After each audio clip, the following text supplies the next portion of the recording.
नमस्कार। कभी कभी ऐसा लगता है ना कि ये दुनिया बस उतनी ही है जितनी हमें अपनी आंखों से दिखती है। मतलब घर, सड़कें, लोग। पर क्या सच में बस इतना ही है? हम्म। आज हम जिस स्रोत सामग्री पर बात करने वाले हैं वो इशारा करती है कि इस दिखने वाली दुनिया के परे भी कुछ है। हम सबके अंदर एक अनदेखी शक्ति, जिसे आत्मा कहा गया है। जी हाँ, बिल्कुल। और आज का हमारा ये जो विचार विमर्श है, ये आत्मा और परमात्मा का मिलन नाम के स्रोत पर ही आधारित है। हम कोई अपनी तरफ से नई बात नहीं कह रहे, बल्कि ये जो टेक्स्ट है, इसी में जो लिखा है, उसे समझने की कोशिश करेंगे। हाँ, मतलब हमारा मकसद है कि इस स्रोत के हिसाब से आत्मा क्या है असल में, और मरने के बाद, मृत्यु के बाद क्या होता है आत्मा का, उसकी अलग अलग अवस्थाएं क्या हैं। और फिर सबसे महत्वपूर्ण, परमात्मा के साथ उसका क्या रिश्ता है, क्या कनेक्शन है। इन्हीं सब पहलुओं को हम आज इस स्रोत के जरिए समझने की कोशिश करेंगे। बहुत बढ़िया। तो फिर चलिए शुरू करते हैं।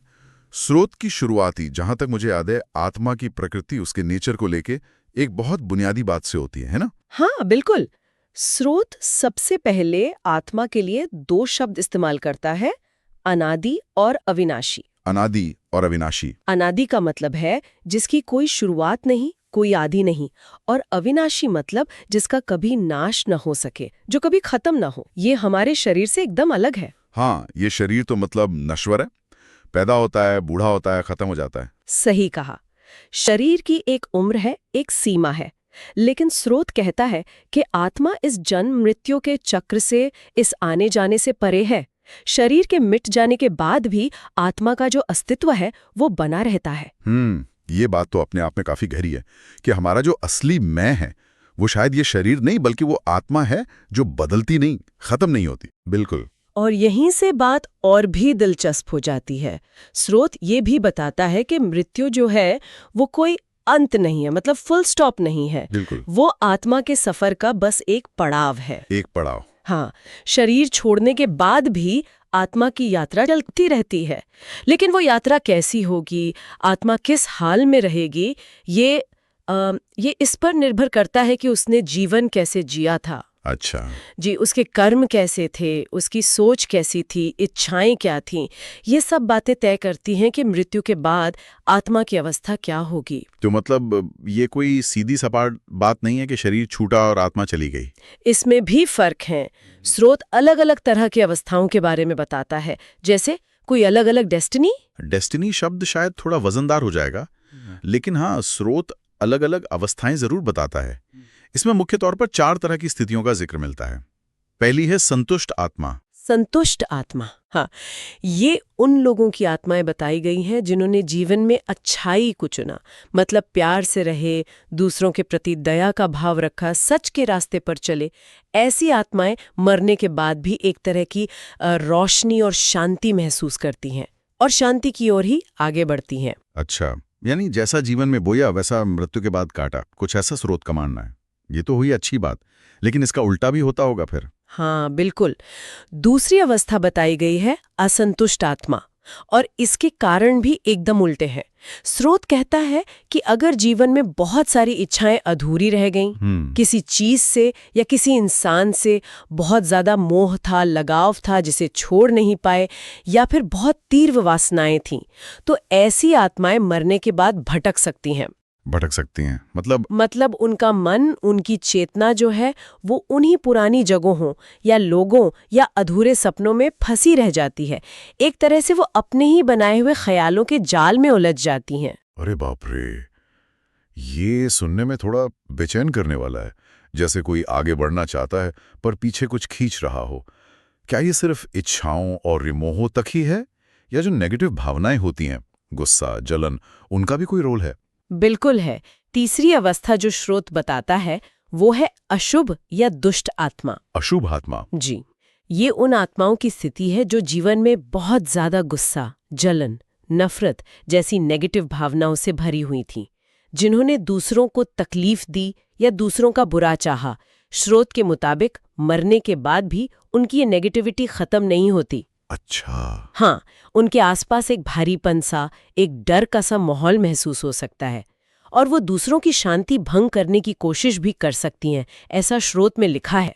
गुस्सा, जलन, नफरत, ये चीजें जीते जी तो परेशान करती हैं, पर स्रोत कहता है कि ये मरने के बाद भी पीछा नहीं छोड़ती।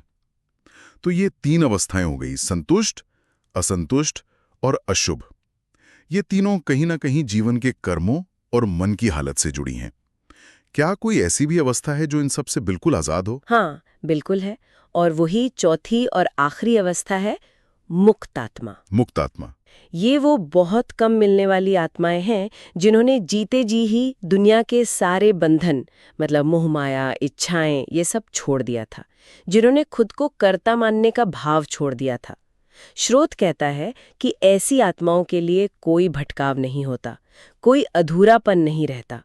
उनका रास्ता एकदम साफ होता है, किधर, कहाँ जाती हैं वो? सीधा परमात्मा की ओर।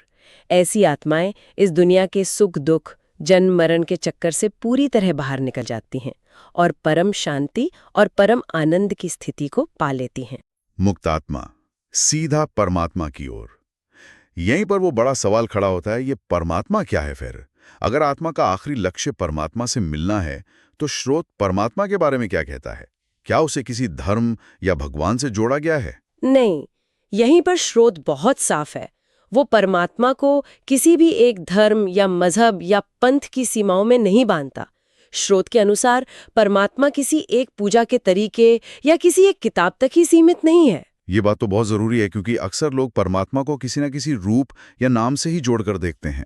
तो अगर परमात्मा सीमित नहीं है, तो फिर उसका स्वरूप कैसा है? वो है कहाँ? स्रोत का नजरिया ये है कि परमात्मा सर्वव्यापी है, मतलब हर जगह है।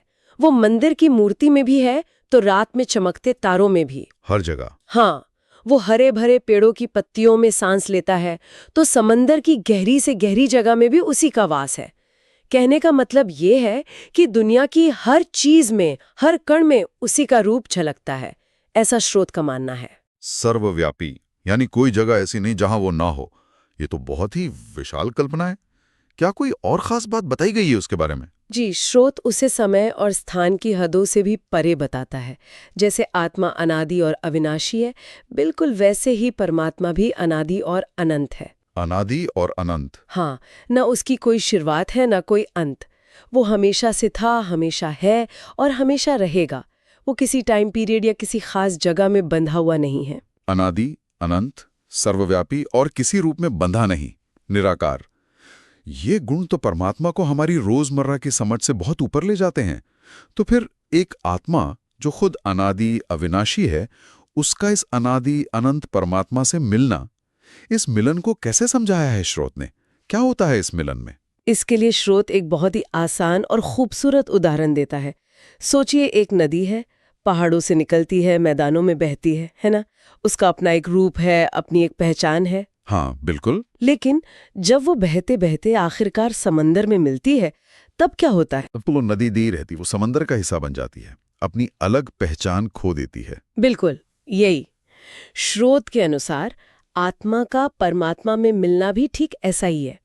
आत्मा का परमात्मा में पूरी तरह से मिल जाना, एक हो जाना, विलीन हो जाना, यही मोक्ष है। यही परम सत्य है, आखिरी मंजिल है, जहां आत्मा और परमात्मा का फर्क, वो जो अलगाव है, वो खत्म हो जाता है। अगर यही आखिरी मंजिल है, तो फिर ये जीवन, ये दुनिया, ये सब क्या है? क्या ये बस एक इंतजार है उस आखिरी मिलन से पहले का, या इसका भी कोई मकसद है? स्रोत इसे सिर्फ जन्म और मृत्यु का एक न खत्म होने वाला चक्कर नहीं मानता, बल्कि वो जीवन को आत्मा की परमात्मा तक पहुंचने की एक यात्रा की तरह देखता है। एक यात्रा? हाँ, ये दुनिया, यहाँ के अनुभव, रिश्ते, सुख दुख, ये सब उस यात्रा के पड़ाव हैं, सीखने के मौके हैं। एक यात्रा। हर यात्रा का एक रास्ता भी होता है। तो इस परम मिलन तक पहुंचने का रास्ता क्या बताया गया है? इस यात्रा को ठीक से पूरा करने के लिए क्या करना होगा स्रोत के मुताबिक? रास्ता बहुत सीधा और यूनिवर्सल बताया गया है, कोई बहुत मुश्किल पूजा पाठ या कोई रहस्य वाली विधि नहीं है, बल्कि 3 बहुत बुनियादी इंसानी मूल्यों पर जोर दिया गया है: प्रेम, करुणा और सत्य। प्रेम, करुणा और सत्य। राइट। जी, जीवन में इन 3 चीजों को अपनाने और जीने की बात कही गई है। प्रेम, करुणा, सत्य सुनने में तो बहुत सरल लगते हैं, पर इन्हें जीवन में उतारना शायद उतना आसान ना हो। स्रोत ये कैसे कहता है कि ये 3 चीजें आत्मा को परमात्मा तक ले जाती हैं? क्या कनेक्शन है? स्रोत का इशारा इस तरफ है कि प्रेम जो है वो हमें दूसरों से जोड़ता है, हमारे अंदर के स्वार्थ की दीवारों को तोड़ता है। करुणा हमें दूसरों का दुख समझने और उनकी मदद करने के लिए प्रेरित करती है। और सत्य वो हमें हर तरह के भ्रम और झूठ से आजाद करता है, हमें सच्चाई के करीब लाता है। तो जब आत्मा इन गुणों से भर जाती है तो वो साफ और हल्की हो जाती है, उसका बोझ, उसका मैल, वो सब धुल जाता है। और जब आत्मा निर्मल साफ हो जाती है तब वो उस परम ज्योति यानी परमात्मा के करीब पहुंच जाती है। स्रोत कहता है कि ऐसी शुद्ध आत्मा आखिरकार उसी परमात्मा में मिल जाती है, ठीक वैसे ही जैसे पानी की एक बूंद बड़े समंदर में मिलकर उसी का रूप बन जाती है। यही मिलन यात्रा का अंत है और मंजिल भी। ये काफी दिलचस्प है कि रास्ता किसी बाहरी चीज में नहीं बल्कि अपने अंदर के गुणों को निखारने में बताया गया है। आपने परमात्मा के स्वरूप की बात की थी, सर्वव्यापी, अनंत। क्या स्रोत उसके अनुभव या उसकी प्रकृति के बारे में कुछ और गहरा भी कहता है? शायद कुछ काव्यात्मक या फिलोसॉफिकल? हाँ, बिल्कुल। स्रोत परमात्मा की प्रकृति को समझाने के लिए हमारी जो सामान्य लॉजिक वाली बुद्धि है उससे थोड़ा आगे जाता है। एक जगह ये कहा गया है कि परमात्मा न तो प्रकाश है और न ही अंधकार। न प्रकाश न अंधकार, ये तो विरोधाभासी लग रहा है। अगर वो रोशनी भी नहीं है और अंधेरा भी नहीं तो फिर है क्या? यहीं पर स्रोत एक बहुत ही गहरी और खूबसूरत बात कहता है। वो कहता है, वह तो उस मौन की ध्वनि है जो हर हृदय में गूंजती है। मौन की ध्वनि जो हर हृदय में गूंजती है। हाँ, इसे समझने की कोशिश कीजिए। एक ऐसी आवाज जो कानों से नहीं सुनी जाती, जो शोर में नहीं बल्कि गहरे सन्नाटे में, मौन में महसूस होती है। एक अंदर का ठहराव, एक शांति जो शब्दों से परे है, और वो हर किसी के अंदर मौजूद है, ऐसा स्रोत कहता है। मौन की ध्वनि जो हर हृदय में गूंजती है, ये पंक्ति तो अपने आप में ही एक ध्यान का विषय है। ऐसा लगता है जैसे परमात्मा कोई बाहर की सत्ता तो है ही, साथ ही हमारे अंदर का सबसे गहरा अनुभव भी है। तो इस पूरी बातचीत के बाद अगर हम स्रोत के मुख्य संदेश को एक जगह लाना चाहें तो वो क्या होगा? मेरे ख्याल से मुख्य संदेश यही है कि अपनी आत्मा की शुद्धि और उसके विकास पर ध्यान दिया जाए। जीवन को सिर्फ दुनियावी ज़रूरतें पूरी करने या इच्छाएं पूरी करने तक ही सीमित न रखा जाए, बल्कि उसे प्रेम, करुणा और सत्य जैसे जो स्थायी मूल्य हैं उनसे सींचा जाए। क्योंकि स्रोत के अनुसार आत्मा चाहे किसी भी अवस्था से गुजरे, उसकी जो अंतिम और स्वाभाविक मंजिल है, उसका जो असली घर है, वो वही परमात्मा है। हर आत्मा को देर सवेर लौटना वही है। तो हमने इस स्रोत के जरिए एक यात्रा की, आत्मा के अनादि अविनाशी स्वरूप से शुरू करके मृत्यु के बाद उसकी अलग अलग संभावित अवस्थाओं तक पहुंचे, जो हमारे जीवन के कर्मों और भावों पर निर्भर करती हैं। जी। फिर हमने परमात्मा की उस अवधारणा को समझा जो किसी एक धर्म या रूप तक सीमित नहीं बल्कि सर्वव्यापी है, अनंत है, समय से परे है। और हमने ये भी जाना कि आत्मा का परमात्मा में मिल जाना ही मोक्ष है, परम लक्ष्य है। और इस मिलन का रास्ता कोई जटिल कर्मकांड नहीं, बल्कि प्रेम, करुणा और सत्य का सीधा साधा पर गहरा अभ्यास है, ऐसा ये स्रोत हमें बताता है। बिल्कुल। और आखिर में परमात्मा की वो रहस्यमयी तस्वीर जो स्रोत पेश करता है, न प्रकाश न अंधकार, बल्कि उस मौन की ध्वनि जो हर हृदय में गूंजती है, ये विचार अपने आप में बहुत कुछ समेटे हुए है। हाँ, और शायद यही विचार श्रोताओं के लिए भी सोचने का एक बिंदु हो सकता है कि अगर परमात्मा का अनुभव उस अंदरूनी मौन की ध्वनि से जुड़ा है, जैसा कि इस स्रोत में कहा गया है, तो अपने अंदर उस मौन को, उस ध्वनि को, उस गहरे सन्नाटे को महसूस करने का प्रयास कैसे किया जा सकता है। इस सवाल पर विचार करना शायद इस चर्चा को अपने जीवन में उतारने का एक रास्ता हो सकता है।